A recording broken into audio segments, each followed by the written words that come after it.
Filipino-Americans. I just have a few brief remarks for you all this morning to kick off your wonderful inaugural event.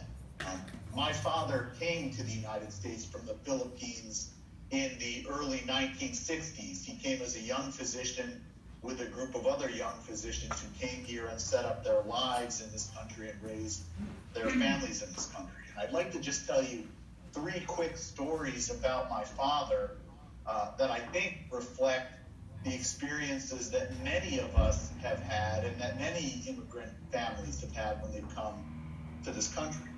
The first was when he was a very young boy growing up in the Philippines. He was a young boy growing up during World War II. And he used to tell us the story about how when the Japanese had invaded the Philippines, he and his family were forced to live for a week in the remnants of a bombed out tank where they were hiding from the Japanese. He was the youngest of 5 children, and his family then came to pool all of their resources towards his education, the youngest son, so they could put him through medical school and where he would then go on to come to the United States. And so I think that story tells us something about people who come to this country from places like the Philippines. They knew poverty, they knew oppression, and I think that gives them a much greater appreciation for the freedom that America has to offer. The second story fast forwards a couple of decades after he and my mother were married. They had begun raising 3 children. And I remember around 1984 hearing my parents having an argument. It was rare because they didn't argue very often.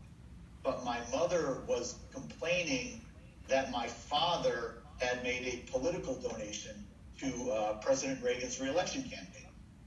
And it had nothing to do with her disagreement with President Reagan. She just really couldn't understand why somebody would waste money on a political contribution. But my father had made that political contribution, and in the mail he received your standard photograph of the president with the auto pen signature. And he was so proud of that photograph. And it's one of the few times where I really heard him stand his ground and defend what he had done, because he was so proud to have gotten that photograph from President Reagan. And it was only years later that I think I came to appreciate why he was so proud of that, stock auto pen photograph. And it was because after having been in this country for so many years, here he was participating in the political process as an American. Someone who came from the Philippines out of poverty, out of oppression, came to the United States, made something of itself, and now was in a position to contribute positively to the political process. The third story fast forwards about another 10 years from then, when my father was sadly dying of lung cancer. And I mentioned that he came to the United States with 5 other young physicians who now had families of their own and had spread out throughout the United States. And they all came to our home in Oswego, New York, which is right outside of Syracuse, to have a reunion and say goodbye to my father. And they came with all of their children, and we were all roughly the same age. We were, either at the end of high school or in the early college years. And what struck me was that all of the young boys at the time had the same fashion. They all had, in the fashion of the time, they all had long hair, and they all had earrings. And as I was sitting around talking to, as you would all recognize, my cousins, it struck me as how thoroughly American these families were after just one generation of being in the United States. My father's children, his friends' children, they were indistinguishable from any other American child, and this family was indistinguishable from any other American family.